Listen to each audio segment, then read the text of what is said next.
All right, good evening. My name is James Morrow for the National Weather Service here in Raleigh, North Carolina, and I'm joined again with our warning coordination meteorologist, Nick Petro, for your 5:30 p.m. decision support briefing, number 7 on Hurricane Florence on September 10th. If you're chiming in a day or two later for this YouTube video, I'd highly recommend you go to our website, weather.gov/Raleigh. To get up-to-date information. This is a very fluid and a constantly evolving situation with this storm, and we want to make sure you have the most up-to-date information as possible. So go ahead and visit our website. Nick, welcome, and we're going to try to banter back and forth and give you guys the most up-to-date information. And there has been some changes, including a new Category 4 storm that is currently out in the Atlantic. Well, new as in the same storm, Hurricane Florence, but it's upgraded to a Cat 4, and we'll go through that here in a little bit. Let's see. Move on. All right. So now we're starting to get it within the time frame where we're trying to anticipate some of the impacts that may occur with this storm. And I'll tell you, we had a little bit of banter, but I think most of the consensus within the office, Nick, is this is a storm that is probably a lot closer to the worst case scenario for our area than we want it to be. So we decided to go with the extreme impacts for most of these. So yeah. Most of the time you see us ramping up. Starting out with a lighter color, lower impact level. But you know what? This is the current forecast track requires an extreme because that's the type of impacts that we would expect based on the current forecast track. Yeah, we're talking a major hurricane coming ashore along the Carolina coastline, with most of the area likely to see several days of impacts. And so I think in this case, the extreme is certainly warranted. The one deviant is the tornado threat, and that's because the tornado, as a hazard, is such a localized hazard. It would really, a tropical system likely wouldn't have an extreme risk of tornadoes at any point, but if there is a risk of tornadoes, this system will have it, and we will likely need to issue some warnings in the near future. I'll add, too, that the tornadoes can start with, even with the outermost rain bands. That's right. One thing to keep in mind, the tornado risk is greatest during the daytime. Research has shown that nighttime, the risk of outer rain band or rain band tornadoes decreases a little bit because they're such shallow supercells that they need every bit of daytime warmth they can get. Yeah, so even though we're looking at a Thursday evening potential landfall, we could certainly be issuing or need to issue tornado-type warnings before and as those outer bands are coming ashore. So. Absolutely. Let's move on to some of the impacts, and we won't go too deep into these because this is a fluid situation. And as the storm approaches and we understand the intensity and the depth, we'll have a better look at this. But really all hazards when it comes to tropical hazards are in play here. Obviously, wind is going to be a concern, especially with the eye hanging over central North Carolina for so long. Flash flooding is going to be a concern because the storm is all but stalling over central North Carolina for several days. So we're going to see 2 to possibly 3 or 4 days of pretty persistent rainfall across certain parts of the area. And that is going to lead to all types of flooding, both flash flooding, aerial flooding, and eventually probably river flooding. And that's one of our other hazards there. The tornado impact, which we talked about a little bit, but most of all, the combination of wet grounds, wind, and wet grounds and the wind will likely result in several, if not numerous, power outages across the area. We've seen that in past hurricanes that had this type of threats.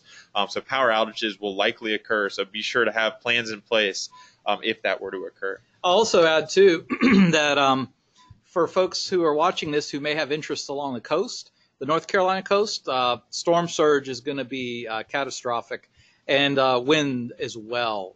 The wind, obviously, forecast shows landfall Category 4 wind speeds, so that produces catastrophic wind damage as well. So if you have interests on the coast, obviously, especially south of Cape Lookout, it's even all the much worse. North of Cape Lookout, it's going to be pretty bad as well in the Sounds.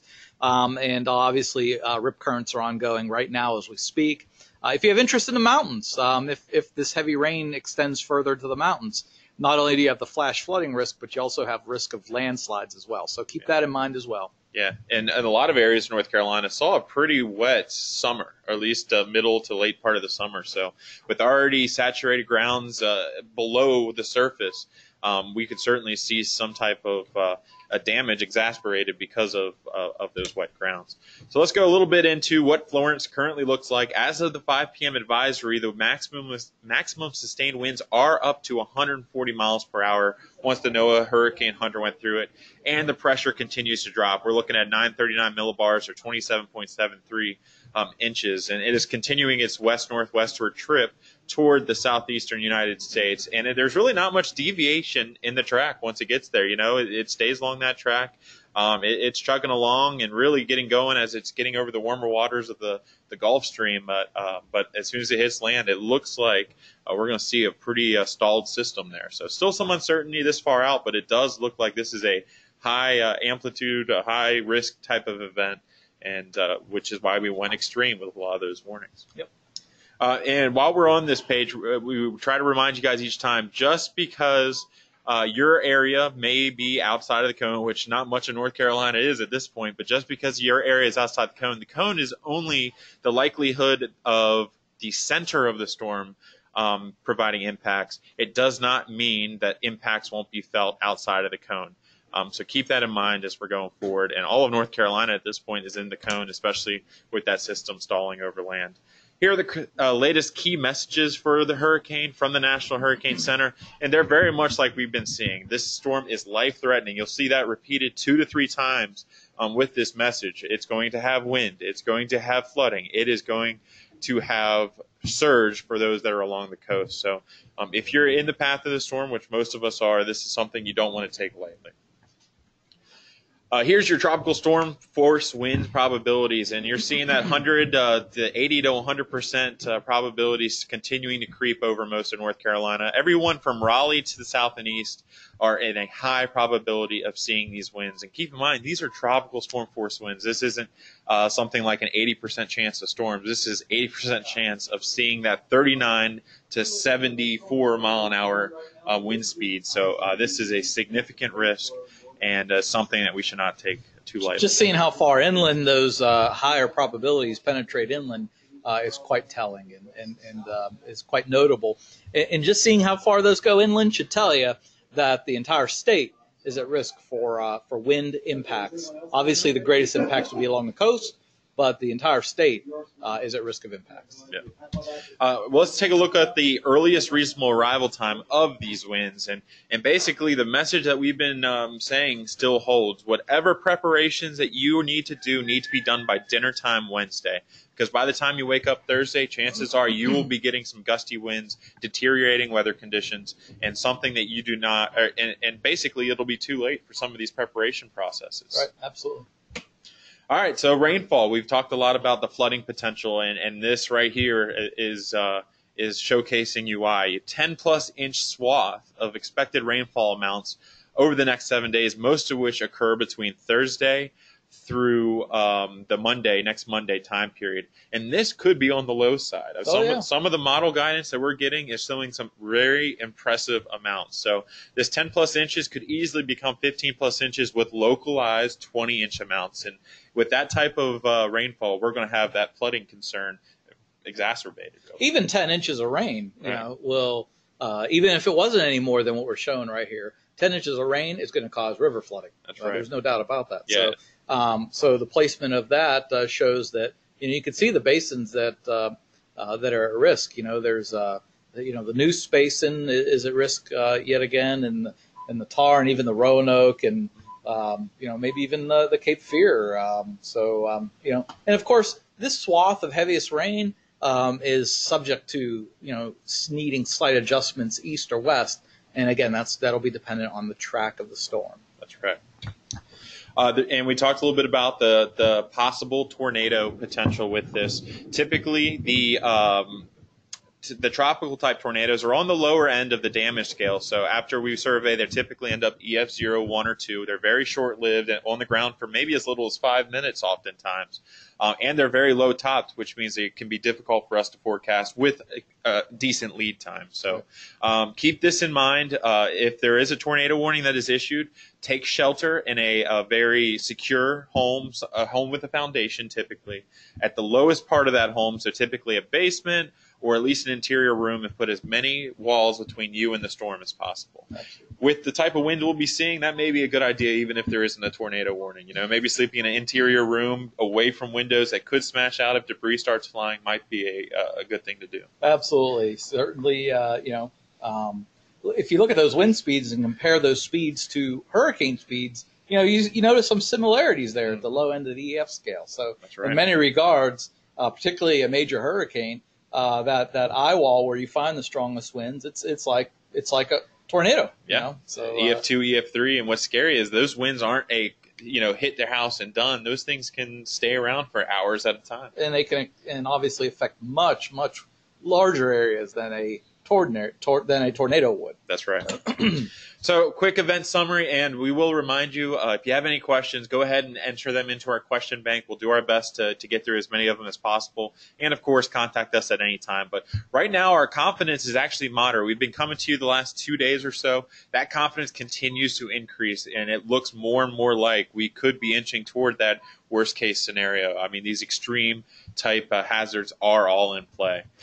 Especially when it comes to the strong sustained winds, the flooding, which we're seeing a huge signal for, and that short-lived weak tornado risk that's going to accompany the storm as it's first making its push on and the rain bands continue to come on shore. Right. I will point out that there are a few models that do show, either a further east or a further west track. But as those models all come into better agreement, that's when we're going to see the confidence increase to high confidence. That's right. All right. We will have 2 more briefings starting tomorrow morning. The next briefing will be at 11:30 a.m. on Tuesday. We'll come back with another briefing, this time Tuesday evening, and we'll continue these 2-a-day briefings until the event no longer requires the briefing. So, but that doesn't mean you won't get these slides more frequently. We will be emailing these slides. We will be updating these slides and emailing them to our email list and posting them on our webpage more frequently than we do our webinars. So don't be surprised if you see an update, at any time, really. At any time there's something substantial that changes, we will update these slides and email them out. But we'll be doing the webinars at 11:30 a.m. and 5:30 p.m. for the rest of the week and until the storm's gone. All right, so we got our first question in from Craig Lewis. How often are the 3- and 7-day accumulated precipitation products issued? I believe at least the 7-day is issued at least once a day by the Weather Prediction Center. Do you think I'm not 100% sure, is the 3-day precipitation? I'm pretty sure they update those twice a day, Okay. and over the night shift and then the day shift. That's right. So yeah, but clearly that is a source of guidance for us as well. Mm-hmm. And occasionally you'll see some subtle deviation, but generally we're always on the same page with what you see from the Weather Prediction Center. Yeah, and as this event actually progresses into more the near-term forecast, we will actually be issuing our own QPF amounts, several times throughout the day, up to 4 to even 6 times when the event gets near. So visit weather.gov/Raleigh for that latest information and use our point-and-click forecast. Chauncey, they will heavy rain hit on Thursday. Are we expecting those rain bands to come ashore even as early as Thursday? So it could be, absolutely. Yeah. In fact, it's some of the very far forerunning outer bands could come in Wednesday night. And again, we'll be tweaking this timing as we head through the next day or two and thereafter. But we keep continuing to emphasize that all plans, all preparation, all travel should be wrapped up by Wednesday evening, because we will begin to start to feel weather on Thursday. Now, don't assume timing just because of the following that track, that dot, right? The storm is rather large, and those outer bands will begin coming in obviously many hours before the center of the storm. That's right. And so we talked about the start of the event, but what about the end of the event? Are we seeing any correlations? Todd asked if we're seeing any correlations on when this event may end. I would say our confidence is fairly low on that, because yesterday we saw models that just parked the thing over central North Carolina and just didn't move. Whereas today's models, we saw a transition to maybe a little bit further north movement, but still slow nonetheless. So, and as the storm moves over land and begins to spread out, the dynamics of the system change. You have a lot of leftover moisture, and all you need is little sources of lift to turn that into rain. So, we don't have to have what do you call, like a consolidated type low or something well organized to get us some rain here. I mean, so I would say we're not going to be out of the woods by, even though we may have a depression or maybe even a remnant system, maybe even moving north of the into Virginia come Saturday and Sunday. I still think we're going to be having a setup where there will be risk for rain continuing. Yeah. So Mark alludes to something that we're actually starting new this year, and wonders whether or not, if the conditions warrant, which they are looking like they may, when would we be issuing the tropical storm watches, the hurricane watches, and supplementally the hurricane and tropical storm warnings if they're needed? So James, this is we expect that the hurricane watches will be issued at the coast. And probably inland as well over central portions of the state, beginning overnight tonight. So when you wake up tomorrow morning, don't be surprised if there's a hurricane watch in effect. So that's the expectation right now as we're sitting here, is that overnight tonight, our overnight forecasters will be building these products and going ahead and issuing them. You'll have them first thing tomorrow morning. Yeah, and we highly encourage you guys and anybody you can get into the boat is turn those WIA message on, those weather alerts on, because these products, the potential tornado warning products, and a lot of the products we issue will actually alert cell phones and your apps to impending hazards. So if you have those off, go ahead and turn them on, at least for this event, so you're staying up to date and you don't miss an important alert. All right. We've been getting a lot of questions about airlines and flights, and